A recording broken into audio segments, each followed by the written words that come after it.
This week's episode of the Indian Dots podcast, we discussed the following. Goran, help me. What did we discuss? I genuinely can't remember. Batching versus hacking. Yeah. So Goran talks about batching and hacking and stacking, productivity shit at the beginning. So check that out because that's really fun and interesting. Secondly, we also spoke about Greenpeace and their protest that happened on, not even the protest that happened on GMB. It was the interview that happened. And then secondly, or thirdly, I guess it is.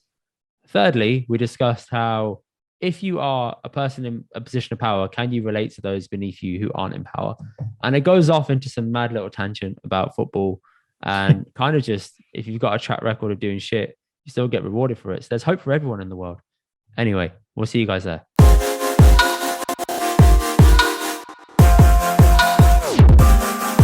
What's up, people? Welcome to this episode of the Indian Dots podcast. We are joined on this late Tuesday night by Karan and myself. If that makes sense, we are joined. Yeah, I guess so. Because the podcast is its own entity in itself, isn't it? So we are joining the podcast, me and you. That makes sense, Karan, doesn't it?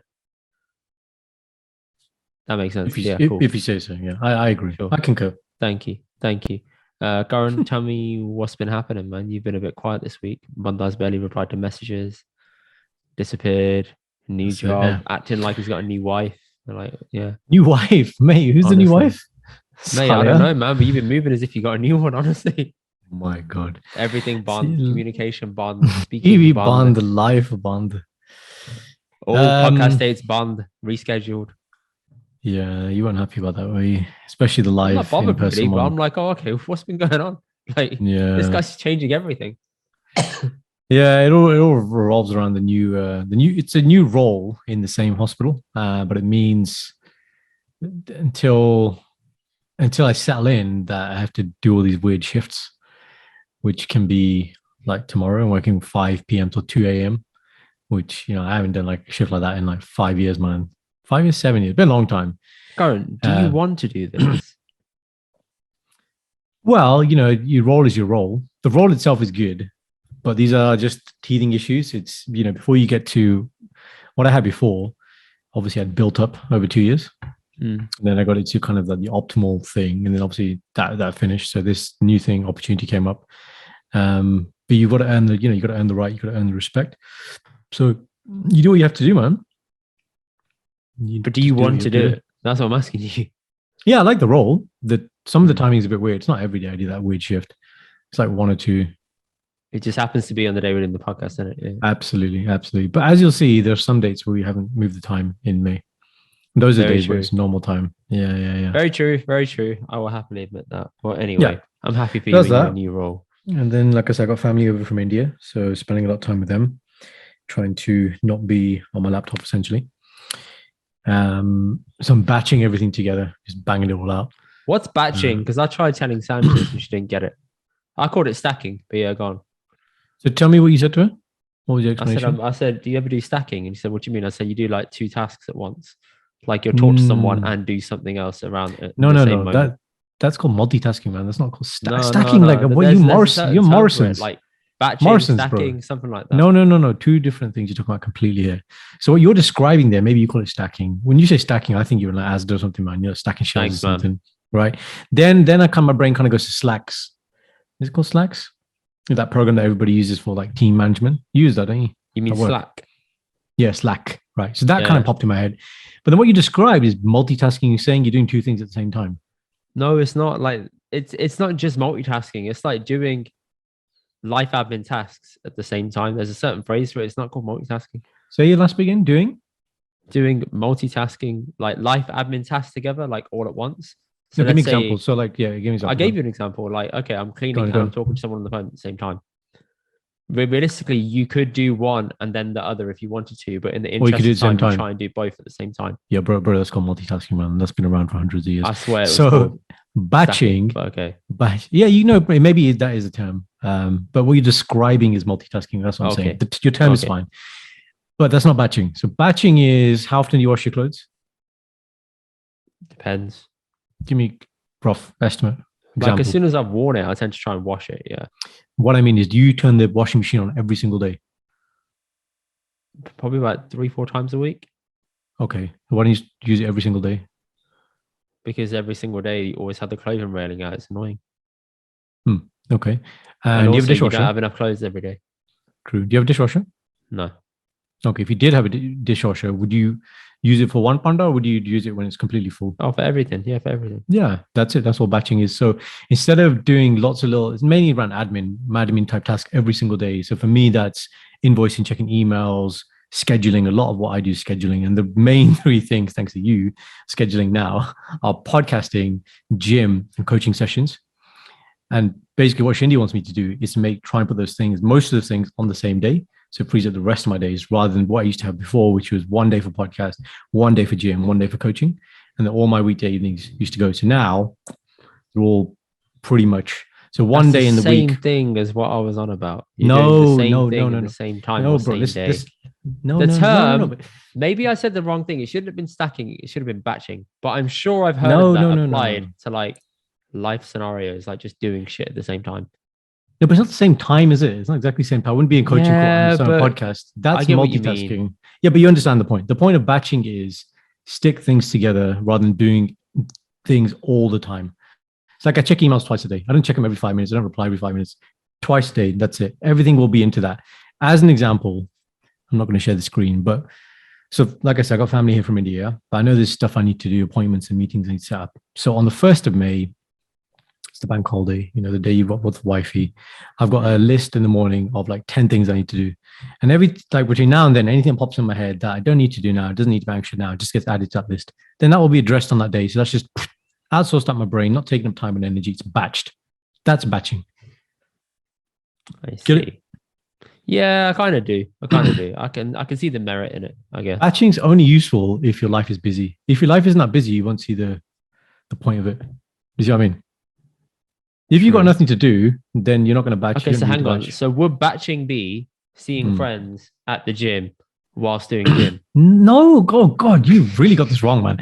God, guys, listeners, are you listening to what Indy's saying? Batching is not multitasking. I'm not trying to do everything in the same space. I'm just winding you up at this point, right? God, that really got to me. That did. That's it.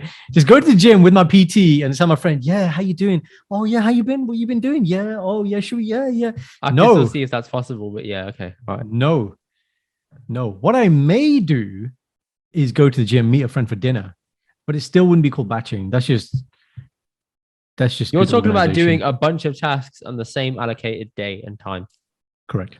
And before that time and day, basically the point of it is there's this thing called the urgency matrix, which you may have seen. A lot of people use it. I get my junior doctors use it. Basically 4 quadrants. Okay. There's important, unimportant, urgent, not urgent. Urgent and important, they're the things I need to focus on every single day. Other shit that comes into my thing, you send me a message, someone else sends me a message. I just filter into those boxes. Do I need to respond to this now? Yes. Wait, I'm urgent. You always get responded to. I'm urgent. Yeah, that's right. Damn right, man. Because you get worried then that happens. So you saw my eyes light up. I was like, yeah, go on. Tell me what do you say? Which box am I in? Press it. Go on. Huh? And the point of that is that stuff that is important but not urgent, okay, bang, batched. Yep, I need to address this. Don't need to address this right now. It's gone to that thing. I'll action it when I need to do it. And those things will just be squashed together. Now, what I do, which is kind of variation of batching and multitasking, I know this is the whole segment that we didn't even plan on doing. This is, man. I'm really happy with it. Is so once a month, I'll do a session for the DVLA, where I do the driver's medical assessments, right?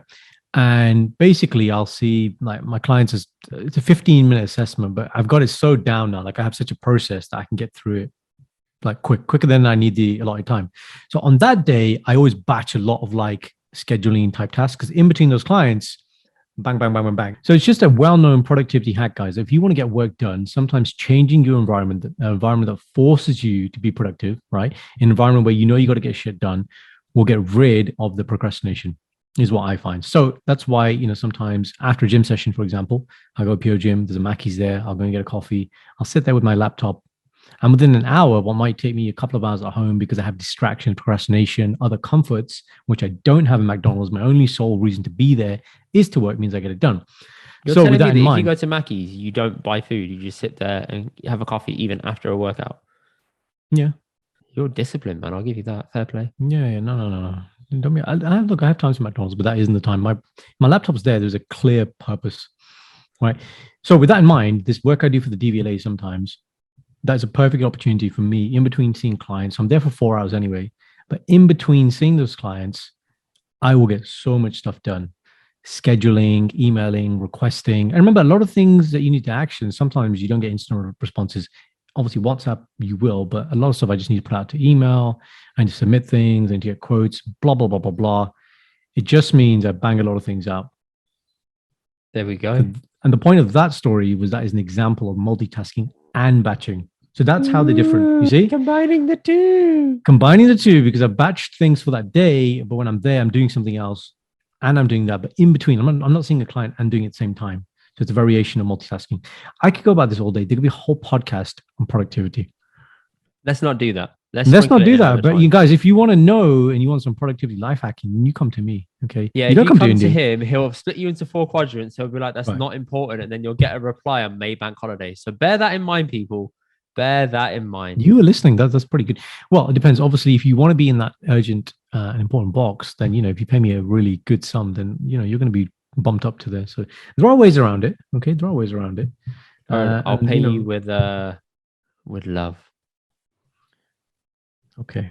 That's fine. That's priceless. We can't put a price on it. There you go.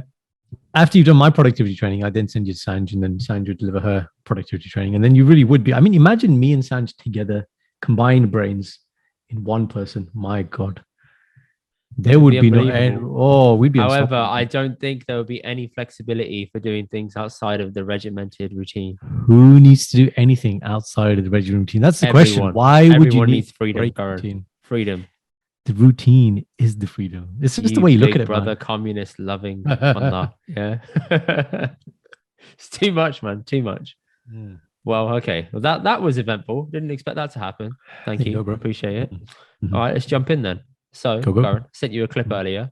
People, in case you haven't seen, well, you might have seen, you might not. It's not really a big thing that happened, but you may have seen on GMB this week, they have a new guy on their show. Well, I didn't know he was on there for that long. He's a new guy. Okay. Well, I didn't know if he's new, but he's the first time I've seen him in a clip. Maybe he was. Who did the guy? Is this the guy like Piers' replacement or? No, that was Adil Ray, I think. This is Richard Madeley, right? He's on during the day on GMB. Right. I don't know if he's on at the same allocated slot, whatever.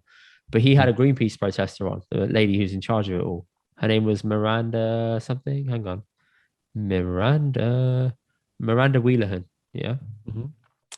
What happened is she came on the show and essentially she got blindsided and she got ripped apart by this guy. Well, people say ripped apart. I personally don't think it was as bad as what the media were making it out to be, but they called him like a bully and shit. And I was like, okay, if you guys can't find it, just jump onto YouTube and type in GMB Greenpeace protester and you'll see it straight away. But people are accusing him of being a bully, etc. All this stuff. He was really mean to her. I could see how people think that, but I don't think it was that extreme, Because okay, well, let's just recap over it. So what she was saying is the world's coming to an end shortly because of the greenhouse gases issue. Not even greenhouse gas issue, but the use of oil is too much, right? We need to cut back on the use of oil and it needs to be done now. So you can because by 2030, by 2030 there'll be crop like the crop rotation is not going to be possible, as in you can't grow crops. Right. And she said we have about 8 years worth of oil left, current stock. Why don't we keep that in current stock, stop giving new permits up in new stock, and then start looking at alternative ways to commit to net zero that the government has said they'll do by 2050. But they're not doing that because they keep on authorizing new permits to go and do fracking elsewhere, basically. And she's basically trying to bring awareness to this. Now, they've got a bad rap because these are the guys who were doing those protests where they were shutting down roads, gluing themselves to the floor, closing off like the M25 by just standing in front of the cars, things like that. I think I have them right in doing that, but they have done things like that. They've got a bad rap as a result of that because people are like, you're interrupting people's commute. You're being really over the top. You're not letting ambulances pass through that need to pass through for security. Some people are like, I've got to get to hospital. Someone's really ill. All this shit. They were just like, no, taking a blanket statement of no, we're not moving. And the reason it came to that was? is because they tried all other means of normal protest, is what she That said. I don't know if that that's is true. important. No, but I don't okay, know if it's true, you can say, but you know, she said that. but there's no And reason by to that, disbelieve her hang either. on, Go I'll on, finish. Yeah, So yeah. what she's saying is she went through government petitions, she wrote a letter to Parliament. Mm. She had there's a person who is doing a hunger strike outside Parliament at the moment that's got 29 them days, yeah. nowhere. And they've pretty much done all the things that people can do to raise awareness of this, to bring it to the government in a polite way. Now they're taking more extreme methods. Anyway, floor's yours. Go on, go.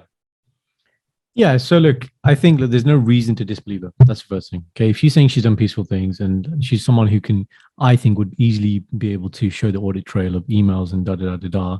Her point is this: if you're not going to pay attention and if you don't understand the severity, it kind of made me think about that film Leonardo DiCaprio did at the end of the year. Look Up. Don't look up.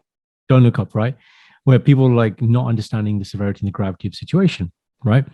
I'm no climate expert, but the arguments she makes, even in that short clip, are quite compelling if they are true. Okay. And the thing that really annoyed me, like she clearly said, she's like, I'm not saying stop using oil. And he's like, oh, your clothes are made of oil and this, and this. And I was like, mate, using so much hyperbole. But the point of the argument here is she's saying, yes, we have oil and we should use it, but we should make a meaningful, genuine effort in that 8-year period. And I don't know if 8 years is enough to transition to non-oil based fuels. I don't know that, right?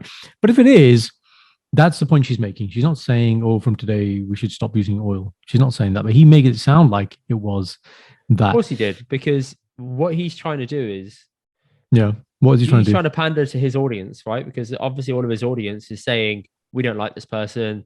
They've stopped us from commuting X, Y, and Z to these places. So inevitably, the presenter, sort of the Piers Morgan figure in the situation, he's the antagonizer. He's like, okay, I'm going to push you on this, and I'm going to try and do gotcha TV, where he's like, well, all those clothes you wore, they came from fuel because they were put on the back of a car, and that car got to you. And she's sitting there, and she's not disputing that. And she's sitting there shaking her head, saying, "You're talking to me about clothes. I'm talking to you about the world ending." There's a bit of a difference here. Yeah, that's the point. It's not the right platform, clearly, to have a meaningful conversation. This is the problem with it. It's inflammatory for the sake of inflammatory because they want viewership. It's about entertainment. But it's like marketing. It works. Yeah, but it's so there's him on one side, the Asian lady who's kind of, I'd say, neutral, and then the lady on the other side who's kind of making a joke about it as well. It's like, oh, you come out. This is classic TV, though, isn't it? Like, if you think about I don't watch it is completely classic. Like, you've got the main antagonizer. You've got the person who's come on with, who is of the subject matter, the expert. You've got the neutral other presenter, and then you've got the other person at the other end who's the antagonizer, who's meant to be the guest. Opposite view for journalistic balance, which gives absolutely nothing to it. It just makes things worse and worse. So she's just pouring more fuel on the fire and mocking her in the corner. That's all it is. And it's kind of symbolic how the person who is always in the middle, or the person whose subject matter is about, is sitting in the middle. So they're getting attacked from the left and both from sides. the right. So you're like, okay, I don't know how to deal with this, because this is obviously a bit of a pressure cooker. She needed a tag team, man. This is one of those ways she needs to tag out, get somebody, and get Jordan Peterson in, man. Jordan Peterson comes in, he destroys them all. That's how you want in there. You love Jordan Peterson. Any episode to get JP in. It's so sad. Just let it go, man. I want to meet. I get it, Jordan Peterson, man. But so, yes, look, really inflammatory. Marketing. It's smart marketing because, as you said the don't look up thing. If you look at the clip I sent you, the hashtag on it was don't look up. Well, I didn't even see that. They're trying to piggyback off this campaign, and they're taking the same approach, which is, if you're watching the film Don't Look Up, what happens is Leonardo DiCaprio goes on there with, what's that chick's name? The one from Hunger Games, Jennifer Lawrence. Yeah, he's there with yes, Jennifer Lawrence, and they're talking about how the world's going to end, and they try and raise awareness about it, thinking it's going to be a smash hit. And the presenters are like, "Yeah, it's not that bad. Cool, move on." And they just don't get it. That was exactly. And they were like, "That's an interesting clip." Now to the weather. There, and they were doing the same kind of thing here. So I think they're trying to really latch onto it. It's smart of Greenpeace to try and make the most of this situation and think, okay, it's a very clear parallel between the two different universes that have happened. Absolutely. One fictional, one reality. Even if it was an ugly clip, right? Even if the person was a bully, if that then leads to great awareness of the issue, she will take that. So even though, like, I mean, Well, considering the she bad PR clearly they looked have, uncomfortable, man. Like bloody hell. considering the bad Um, PR they currently have, mm, I think this will up them a little bit in the public's good books. Maybe I don't know. yeah, she seems like one of those people where ultimately she doesn't care what the public think about it, right? So he was saying, "Oh, we got all these messages of people who are messaging in," and I'm thinking they're like, And he okay, said no one's been on your side. a big proportion of those people are people who are just got nothing else to do. They're the keyboard warriors. They're the people who just like to complain, jump on the bandwagon types, right? So you got them, and they don't really understand the gravity situation either, but they just want to hate on someone like, oh yeah, this is the problem. The people who say COVID's not real, all those people. And I'm like, okay, she doesn't care about those. If it leads to her getting some time with a real decision maker, she would have won. If something happens, even if she's not the person to do it, she's not. This clearly doesn't sound like she wants the glory. She wants the issue addressed. Whether it's her doing it, somebody else fighting the cause, doesn't matter. It's about awareness. And I thought, yeah, fair play, man. But yeah, that is just a mockery, man, of what meaningful debate should be. Yeah, and obviously there is a small time slot to try and fit all of that into, and it's not entirely fair. Vicky Pollard, yeah, it's a bit childish, isn't it? It's a bit childish, Vicky Pollard. I was like, bloody hell, Yeah. man, this guy's Who's Vicky Pollard again? I didn't get that reference. You ready? You ready? Yeah, go on. Ask me a question. What's your name? It's Jazz, but yeah, but no, but yeah, but no, but yeah, but no, but yeah. Oh, right. Is that it? I see. Lil Britain? No? Right. Got it. Yeah. I Yeah, mean, but- I yeah, but didn't no, but like yeah, it. but no, but I yeah. didn't find it funny at all. Oh my God, Little Britain is like one of the funniest programs ever made, man. I don't know if Clearly- it was. How man. It old was were just you the when you same watched jokes. It was the same jokes every episode. How old were you when you watched it? About 15, 16. Darren, it was the same Yeah. jokes every episode. The first 2 or 3 episodes are funny. And then after that, I was like, it's just computer says no. It's Yeah, just computer said no. and I'm like, this is fucking shit. Okay. This is bottom of the barrel comedy. Like, this is shit. Wow, bottom of the barrel. It's not funny, man. None of it was funny. Okay, we're gonna have to. If you judge disagree that on against any other normal comedy TV show, it's Like? so bad. Give me a bar. Give you a bar. What, a bar of what? Comedy TV to clear? Yeah. Okay, the US Office. That Different actually type has of originality. Like, there Yeah, are but running yeah, jokes, yeah. but they don't say it. I don't know, every but episode. that's It's not a a carbon copy series. of every skit. Yeah, that's a series. I'm talking about the same type of show where it's little skits. That is Like a goodness- series. No, but it's lots of individual clips, isn't it? Like The Office is a story, man. It's like one big story. This But isn't it's one big still a story. series. No, but you're not comparing apples for apples. Like Goodness Gracious Me, for example, would be something more similar to Little Britain. It's lots Yeah, of but little even then, sketches. you could contest that that's a running series as well with a long story in it. Yeah, no. I'm just making the point that The Office is very funny, but you can't compare it with this. It's not apples for apples. Okay. I'm saying, if give me you- an example of something that is like that you find funny. Or there may be no example in your mind. I don't think there is anything in my mind. Can you think of one? You thought Goodness Gracious Me. Is that it? Yeah. Okay, in so which anything case, came Goodness to mind. Gracious Me is infinitely better. Absolutely, agree. So I didn't think that it was good comedy, but okay, I get it. That's why I didn't. So big understand the Vicky Pollard. Yeah. reference. That was the inflammatory. That's what he's trying to say. He's like, you're just being inflammatory. And the thing is, well, he didn't pick up on. He was like, if you're using a hashtag has to be easily usable, writable, rememberable. Okay. So she used a small one. Was it no or stop oil now or something? Whatever it was. It could be like, let's use the oil that we've already got, but let's commit to renewables. But it doesn't make any sense, man. And clearly he knows that, but he's just latching onto one or two bits of things. Of course he is. And you have to Just think, annoying. this isn't him doing it. He's been pre-briefed. Like, if you think of the way TV works, I was listening to a podcast with James Smith, the PT Yeah. guy, right? He had Frankie Kagoza on. What's his name? Hang on. Frankie Kakoza on. Yeah. This is the guy who went on TV on the X Factor and he got really far in, but he couldn't sing. And basically, he came on and he was spilling all the tea about everything that happened on X Factor and how it works being on TV and all the little things they pop in your ear. And Right. a lot What of do you it is obviously scripted and it's preempted. So when you watch the TV back, you think, oh, that looks a bit like it was planned out. And the reality of it is. And what this kind of shows is that it's clearly like that, where you go onto TV. Clearly, the presenter's a bit of an asshole. When the cameras are on, he turns into a different person, and then bam, he's all over you. Then afterwards, he probably goes into a different person again. Yeah, And- I'm wondering what that off-air conversation was like. Yeah, Do you know what I mean? he clearly has an axe to grind of some sort. but he was probably told by the TV producers, this is the person coming on. So we need you to do this. We need you to do that. We've got this person coming on. Play the dynamic out. You've got 10 minutes, go. That's pretty much how it goes, I'm sure. Absolutely. I would not want that job because the conflict there of, what you think is right is kind of irrelevant. If you've got to meet this narrative and then drop into that, God, that's just horrible, man. Like you're told to be horrible to a person. Of course you are. Yeah. Now he may also be that way inclined on this issue, which I guess makes it a little bit easier. But my God, there must be some things which you clearly don't agree with, but you have to do, which, is the same for a lot of jobs, to be honest. You have to kind of put your own values aside sometimes and kind of conform to what is expected. I guess so. But in this scenario, it seems like he was just, I don't know, maybe he's just thinking, what's a better way to get more viewer figures? I've got to keep this thing. I've got to keep my foot on a neck and just go for it. Yeah. And he did. And yeah, I guess it can be seen as bullying, but all presenters do it now when they're desperate for like viewership, aren't they? So I guess to be inflammatory in a viral clip, it lets you go there. Why are you saying it's not in bullying? You're saying it's not bullying because you've been told to do it, and even if it is, I think it's not bullying because when you go into TV like that, this scenario is played out a million times. You're saying that because it happens so much, it's normalized, therefore it's acceptable. No, I'm not saying it's acceptable. So what are you saying? I'm saying I know if I was to go on a TV show right now and I go into a conversation topic like that, I know something like that's going to crack off because they want to keep it stimulating for viewers to come and watch it, whether it's on demand, whether it's in the moment, whether it's way down the line.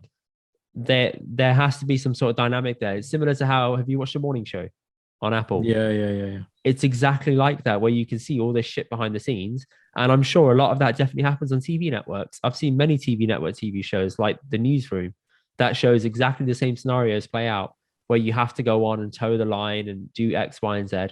So I can see all these things playing out in real life. And if you go on a TV show of that kind, you're essentially committing to yourself, I'm going to get ruined on this TV show because they're the presenter. I have little time. They have a script that they're going to follow and everyone around it is going to conform to it. And I'm essentially going into a lion's pit. So are you saying that because people going on to shows have knowledge of that, they're knowingly going into that scenario, therefore I think if you go into that scenario and you don't think you're going to get that, you're extremely naive, right? But even if you know it's going to happen and it does happen, because you know it, therefore it's not bullying. You're saying it's the acceptable method. I don't think the stuff he said was bullying. I think he was antagonizing.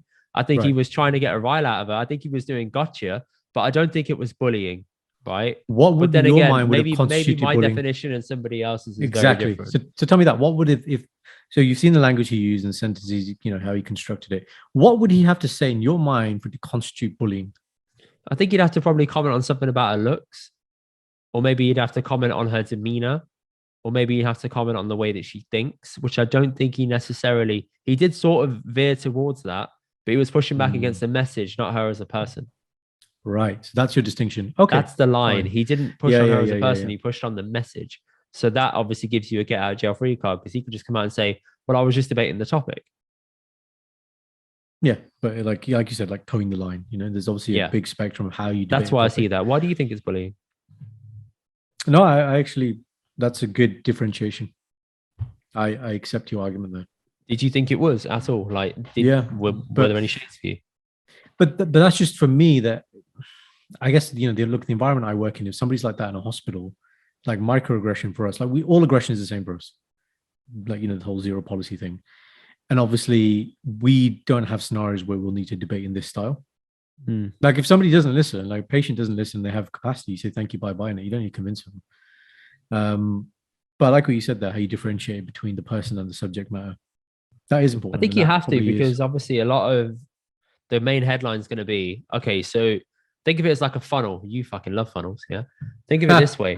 So you got the big funnel at the top, which is the big headline that happened. Then you've got the news outlets that are going to try and put that out afterwards. They have to have an inflammatory title to propel you up the funnel or down the funnel, I guess. Indy bullies Karan into starting podcast.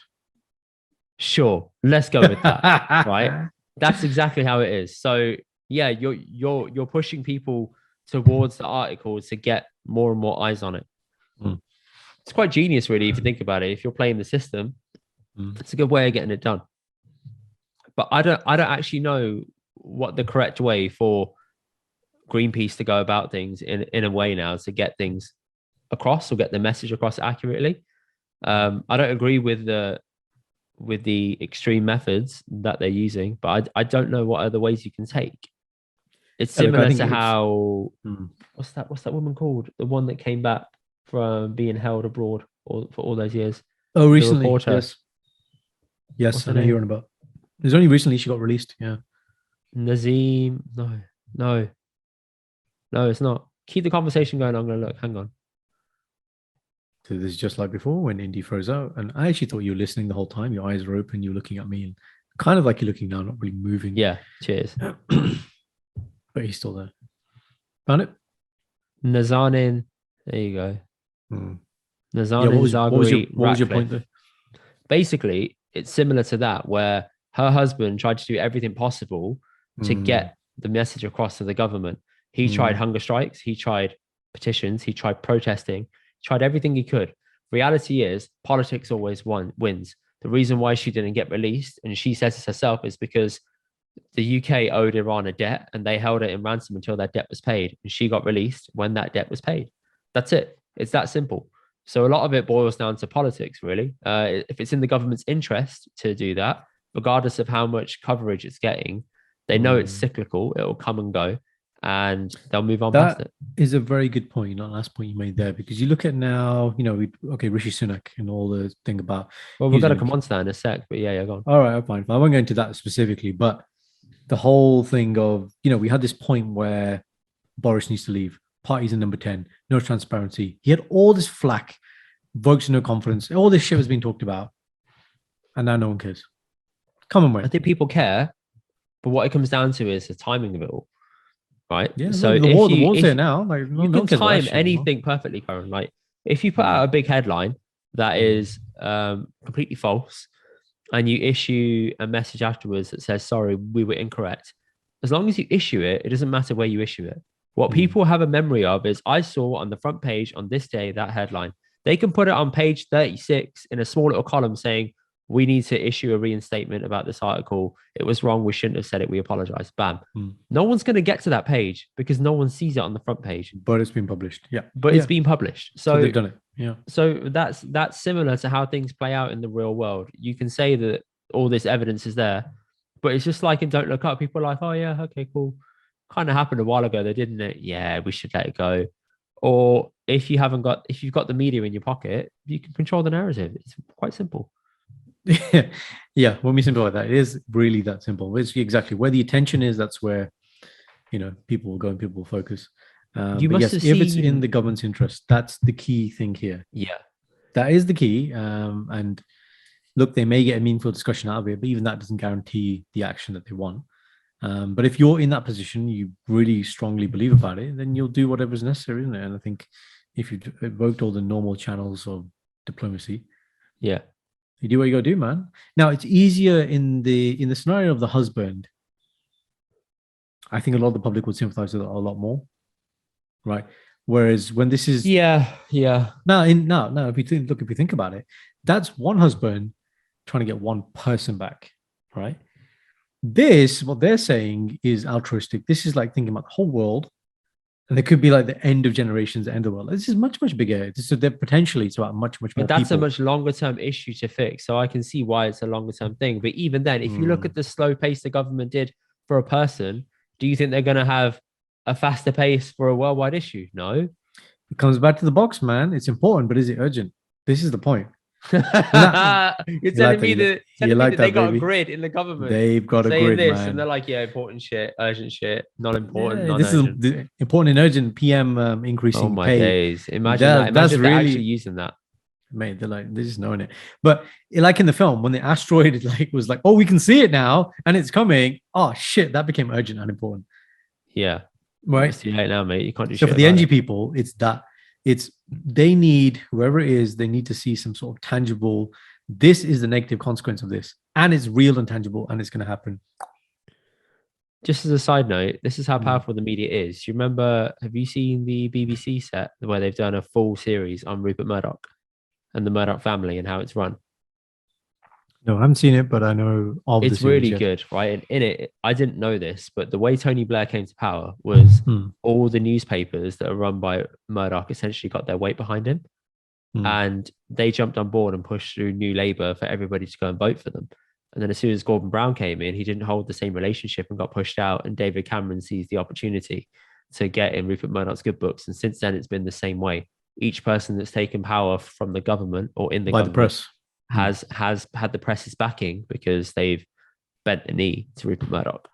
That shows you the power of just all the Media. main news sources. He owns a lot of the newspapers in England, Mm. and those that he doesn't are deemed left wing or Yeah, centrist exactly. or Extreme whichever. or whatever, whatever. Yeah, Well, that's it, man. Control the media, control the narrative, and this is the whole premise of what Nazi Germany did with propaganda and censorship and control. And I think it was Goebbels. Was it Goebbels? Yeah, it's Goebbels. I think he was the minister of propaganda. right. Control the narrative. You control everyone's thinking, because a lot of people, like we've said before, do not have the ability to critically appraise what they see and read and hear. Therefore, their opinion is easily swayed, and they will become. That's how the masses are formed. So yeah, it's very dangerous, man. Very dangerous. Exactly. Hmm. Okay, I think that's pretty much everything out of that. You got anything else to add? No. No. All right, Hmm. cool. Next thing then. So you've mentioned the shit with Rishi Sunak and the Chancellor. Well, he is the Chancellor, isn't he? So Still is, yeah. yeah, you mentioned all that. Basically, to give people an update, if you haven't seen it, you're living Context. under a rock. But the Chancellor has his missus. His missus is a non-domicile person in the UK who isn't paying tax. She makes like Legal. 727 million in taxes, I think it is to be paid or something. She is And richer than the Queen, apparently. yeah, so she's balling, right? She owns Yeah. Infosys, who is holding a base in Russia, which is also another angle that everyone's been harping on about. And what they're upset about is that when you're a non-domicile person, it means you live in the country but you don't pay tax there. So she Mm. lives in the UK but doesn't pay tax. This Mhm. guy's the chancellor, which means he's the one that puts together all the budgets that everyone Mhm. adheres to, and he essentially runs the economy. Mhm. People are saying it's very hypocritical that the chancellor can do something like that, have a wife who gets away with not paying tax when you're making everybody pay taxes. And added to that, he's also got this green card situation as well, where he had a green card for residency in the US up until last year, and he surrendered that. So everyone's calling for his head, basically saying you need to step down. And it's funny because he was touted as the next guy after Boris. But anyway, reason why I bring this up is because it makes me Mm. think: can people in power relate to those beneath them that they're dictating the rules for, or they're trying to help out?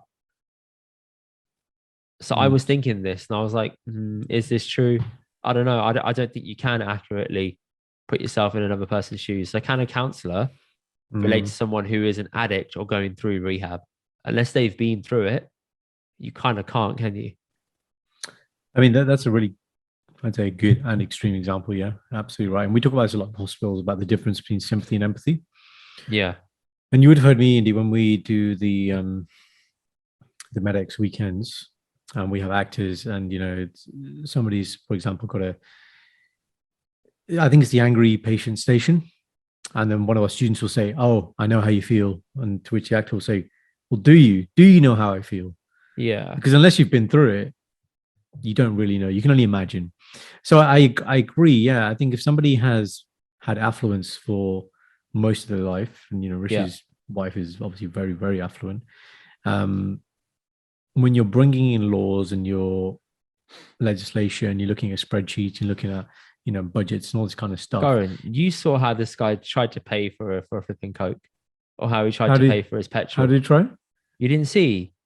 Oh No, what's man, this? Oh, is this he the had his picture? This is the stage contactless. photo. The stage photo. So he did the stage photo with the Yeah, petrol yeah, I saw pump, that. and then Yeah, he yeah. went to go and pay with it via contactless. Right. And he had the Coke can in his hand, and he had the contactless. Right.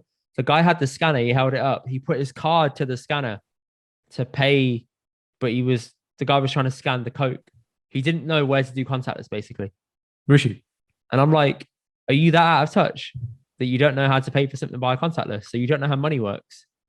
Because you've not had to do it in a long time. Because you've never had to do this in a normal. Yeah, So you've yeah, never been yeah. to the corner shop and got because something and pay because contactless. everyone does it for you. Oh my days! No, Like that that's blew me. I was like, this has got to be fake, but no, it was real. damn, son. I mean, That's yeah, yeah, yeah. bad. That's bad. There's no way to defend that. Is there? Um, yeah, yeah, yeah. I think it's very. I think yeah. If you've been that far removed for so long, then yes, when you're making policies, if it's not going to affect the way you live and impact your day to day, or if it does, it's so micro. So for example, I don't know. What kind of numbers can we put to this that'll make it? Say he's got like £1 million, right? And he has to lose 1,000. But compared to someone who's got 10,000 has to lose 1,000, big difference.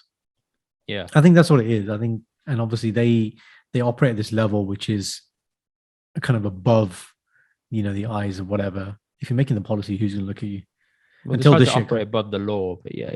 Yeah. But then shit will come out, and then he's what has he done now? He's voluntarily said, you can look at everything and blah blah blah blah blah. And his wife's made a statement now as well. I mean, it is important to say that obviously nothing they've done is illegal. No, it's not illegal at all. In the context of how it's viewed, it's immoral, isn't it? It's immoral to do something. Why like is that. it immoral to have a green card? Because the green card thing, I'm not sure about. I think it's because you can have residency in another country, which potentially, I assume it's because you can do something around tax evasion.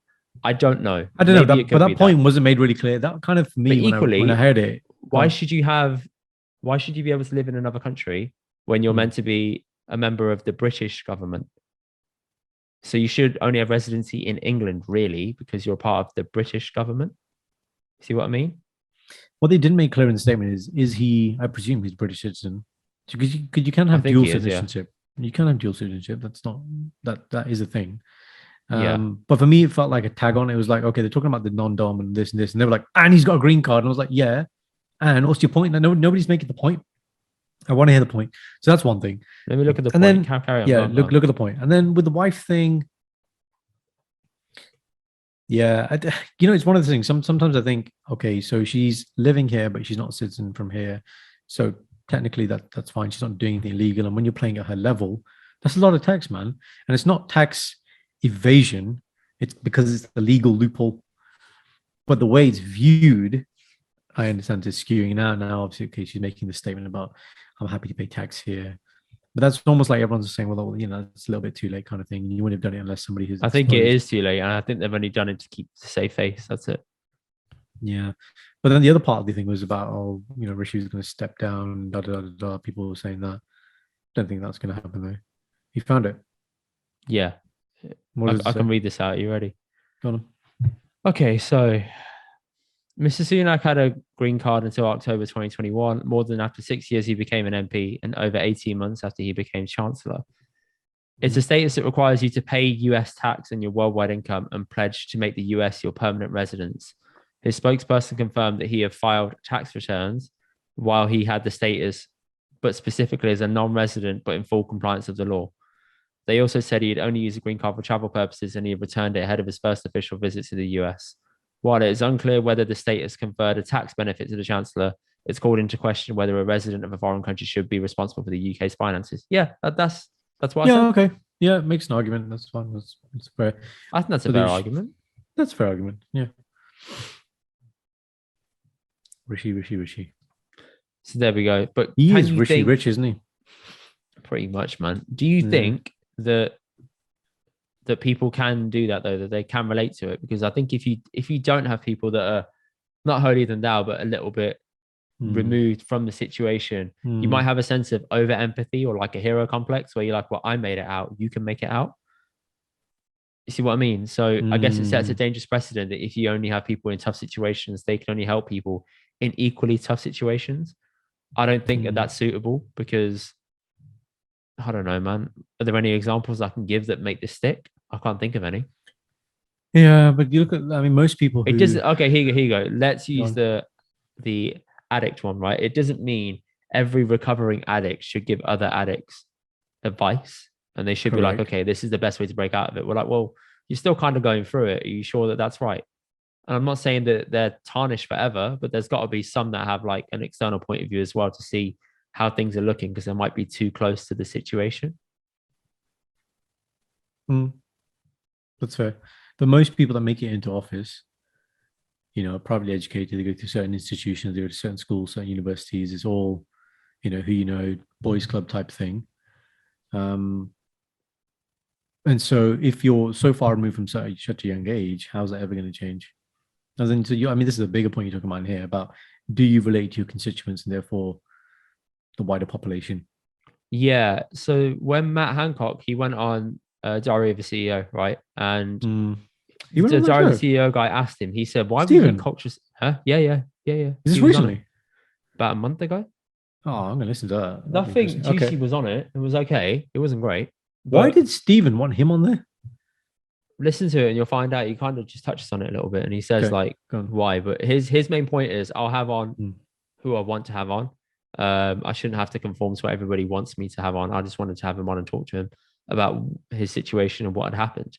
And the one question he asked him was, he said, "You're the culture secretary, but you know nothing about culture or social media or anything like that." And it wasn't gotcha, but he said, "No, genuinely, why were you given that role? Because you have no expertise in it." He said, "You should get somebody who's closer to the surface," which is kind of applicable to here. And he said, well, my job as the culture secretary is to talk to people who are in that space and then draw conclusions off it and draw legislation off it. So he says, I talk to experts, then I have to kind of dumb it down, make sense of it, and then pass it on to government and then pass through legislation that is applicable for what the government's trying to strive for. And I said, yes, I can see that. But if you don't understand basic fundamentals, there's a problem there, because if somebody above you knows the industry inside out and you've got barely a 5% exposure to it, you're going to get exposed every time. You're going to get caught out every time. It's similar to how you must have seen those memes where Mark Zuckerberg was being questioned by those guys in the Senate. And they say to him, so how does this Facebook thing make money? And he's like, we run ads. We run ads. And he's like, oh. And I'm like, oh, so cringe. Lawmakers, yeah. Yeah. So it's similar to kind of that whole complex. And yeah, I don't know what the right answer for this is, but I do think you have to have experts in the field that can help you through that. Just shoving someone in because they're a mate or because there's a vacancy and you've only got this pool of MPs to pick from kind of gives you a limited pool to sort of work with. And it's not just at their level. Like I've noticed this now in elite sport as well. Bro, I've noticed it in the corporate world as well. Like people getting bumped up that have but no merit to be where they are. Even when they do shit, right, and they get fired and they get ousted, what happens to them? They go somewhere else and do the same thing. Oh my God, look at Jeremy Hunt, yeah. And recently Chris Silverwood, right? He's the head coach of England cricket team ECB. England got thrashed in the Ashes before that against India. One test win at the last 19, whatever, like the worst position, whatever. One out of 19. In the last, I think it's one out of 11. Sorry, one out of the last 11 tests, which is really bad for a test team. Okay, and it's like, yeah, he has to go. We need to change. Blah blah blah. So he gets fired. Now he's got a new job, head coach at Sri Lanka. I see the same thing in football. Like all these like top level managers, like they go and then they end up somewhere else. Very good comparison. Do you know what I mean? I see it and I'm just like, what is it? Are you just at a certain level where you just? Do you know who Roy Hodgson is, Karan? Yeah, England manager. He used to be England manager. He lives in. He lived near you, man. What do you mean? He used to live Roman Road. I mean, don't bait out my fucking address. But yeah, cheers. Right. I said near you. This is where you live as well. I'm taking you down with me, bastard. Right? Yeah. Oh, bastard. yeah. Roy Hodgson, go on. What happened to him? Bro, you know this guy's still managing in English football. He's 74 years old. Right? Do you want to take a guess at how many jobs that he's actually done? I don't know the answer to this, so I'm going to go first. I think he's managed over 15 different jobs. 15 teams. Yeah? I'm going 15, like jobs in general. How long over his life? In his whole career. I'm going for 15. That's a 10. 10. All right. He's managed 17 clubs and 4 national teams. To 21. 21. Like he's the oldest manager in the Premier League history. Yeah, he's managed 17 clubs and 4 national teams in a coaching career spanning 47 years in 8 countries. And he's making He has tea, not man. won anything in football, but he is just there all the time. Right. Just say that last bit again. He's not won, and this is a fact. I'm checking now. I'm sure he hasn't won anything. Nationally, Roy it's obviously going to be Euros and won anything. World, Here we go. Has he won anything? And clubs. Oh, he's won. I take it back. He's won 13 trophies as a manager. Let's have a look at the trophies, shall we? Go on, yeah. What's the quality of these trophies? Yeah, go on. Okay, yeah. He won the Swedish top flight on 7 separate occasions. All right, so that's 7 of them. Okay, Sweden is fuck all, man. That's like a farmers league. Okay. Yeah. In football, he won the Swiss Cup in 1990. He was Danish champion with Copenhagen in the year 2000. Any Premiership titles in 2001? Nothing in the Premier League. How about the Champions League? No. How about Europa League? No. And definitely, obviously, nothing in the Euros and nothing in World Cup or anything. I'm looking now. Hang on. It's if you hover over the trophy, it tells you, okay, yeah, one Swiss Cup, 1 Danish champion, 1 Swedish. Bro, he just won shit in Sweden and Denmark. That's it. He didn't win anything else. His last trophy was 20 years ago, and this guy's still in football. This is a great example. Yes, this example. So look, you've got somebody who doesn't even produce results, who's been in the game for so long, because he's clearly at this elite level, and it sounds like you get to a certain level and you just keep getting opportunities. Like, we're not going to open it out to anyone new. It's just going to be this pool of people. I'm just going to circulate this shit. This is his managerial job in English football. You see at corporates, you're absolutely right. You see some people, definitely see with MPs. And I'm just like, this shit makes no sense at all, man. You got people who actually make change, deliver on results, over-deliver, and they don't get any opportunities. So no, mate, this guy that pisses me off. He's managed. Okay, he's managed some good teams, man. He's managed Bristol City. I don't know if they're a good team. Maybe I'm talking up my ass. He managed Blackburn, Fulham, Liverpool, West Brom, England, Crystal Palace, and now Watford. This guy's just he's unbeatable. You cannot eliminate him from the world. He has to physically die before he's not eligible to get another job. He'll just pop out of retirement and just do it again. All the people employing years him, old, man. All the people employing him must know these things. They must They must know these stats that you just said. Why the bloody hell? Okay, so 9 times out of 10, they tend to get him in because the club is struggling with relegation and they want him to keep him up. That's a lot of the reason why. So they're like, teams that have done really badly in the season, they'll get him into interim and see the team through, and they'll hope that he'll keep them in the Premier League, or he might try and do well for them and settle the team in the Championship. That's it. But is it because there's no one else? Is that the main thing here? I think there is an element of there's no one else, and there's also, if you're battling relegation towards the end of the season, you're going to go to a tried and trusted coach that you know what to expect. You're not going to take a risk when potentially you could be going down a division. And that argument is the lesser of two evils. Like, it is a lesser of two evils. Who is less shit? Like and I guess when you got England on your resume, trust who you know or trust someone who you don't know. But what a choice is that, man? That's genuinely it. But if you know someone and they're shit, bloody hell, man. God, and because he's got England on his resume, like that's he's got England. Top level. He failed dramatically at England. People, do not forget, this is the guy that got England knocked out of the World Cup in the group stages. Stages. We got battered in the Euros by Iceland. Oh, they had the the clap. Iceland. Yeah. Let me just check. Hang on. Roy Hodgson England career, because sometimes I get things wrong. I'm happy to admit that. Fact check. England career. He was from 2012 to 2016. Right, 4 years, man. That's 2 campaign. tournaments or 3 tournaments, I think. What did he do? Hang on, wait there. Here we go. England.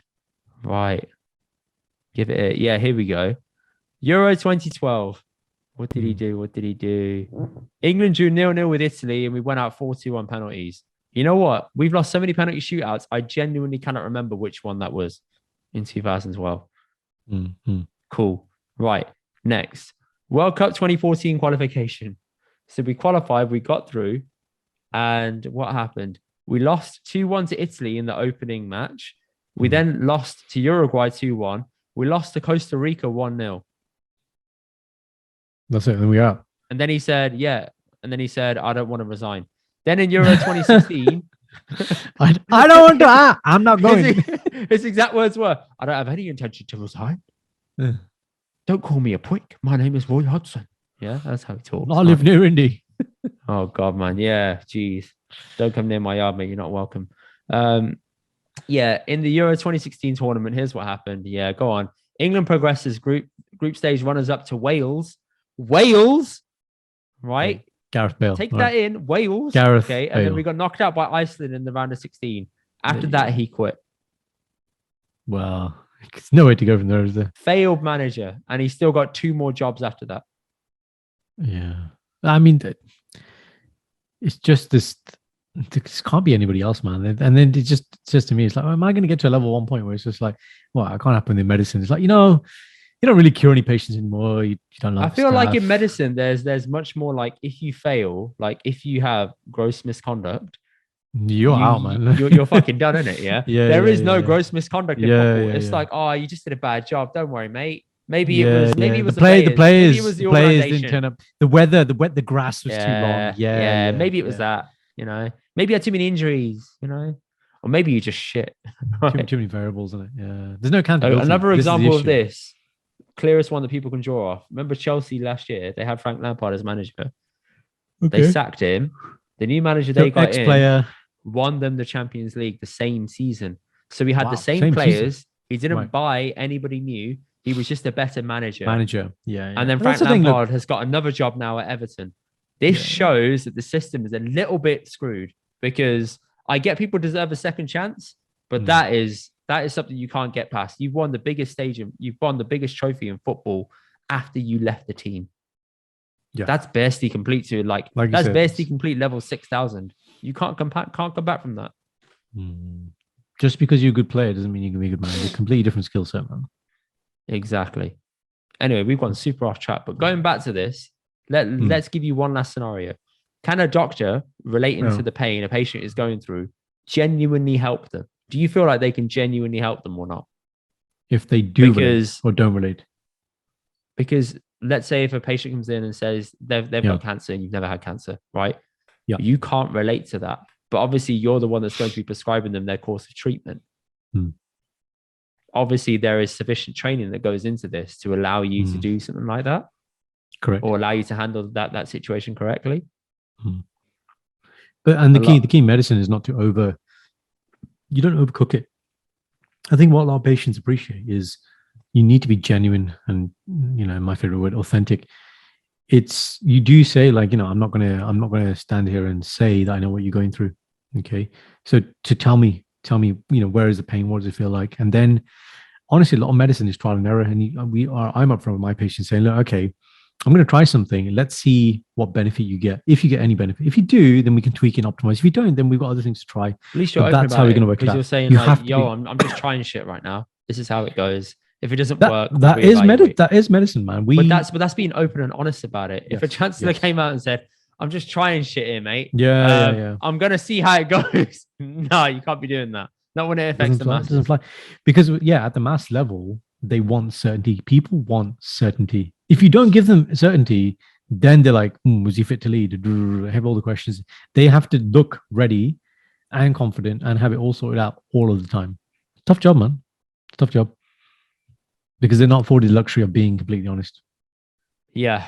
I don't know, man. I feel like you have to have experts in each field. So have an expert in health, have an expert in culture, have an expert in, I don't know, the economy as a chancellor, and then have somebody who's the prime minister above. That's probably the best way of doing it. So eliminate all this cabinet shit. It should just be, it should just be experts in the field that have been put forward, that have done well in the past, not just been knocked up and fucking dredged up to the top because they've done shit in other jobs, right? They've got to have a good track record. And they should be proven in their role. Yeah. And then bam, have it that way. That's probably the best way that you can run an efficient government. But hey, what do we know? We're just two things on a podcast chatting shit. Concur. And on that note, I think we should end it there. Guys, please do like, comment, share, and subscribe on this episode if you haven't before. Please do send it to someone if you think they could enjoy a bit of a good rant and comparisons to football and comparisons to politics and comparisons to just life really at the beginning with Karan's productivity shit, you know, The difference in batching and multitasking. and stacking. Anyway, Stack the shelves. stack the shelves. Thank you. I did do stacking shelves for my dad at the off license. Anyway, off topic. All right. Tropic. Off topic. Off to the I'm smashing it tropics. today. After the tropics, I go. All right. Catch you guys next week. Cheers.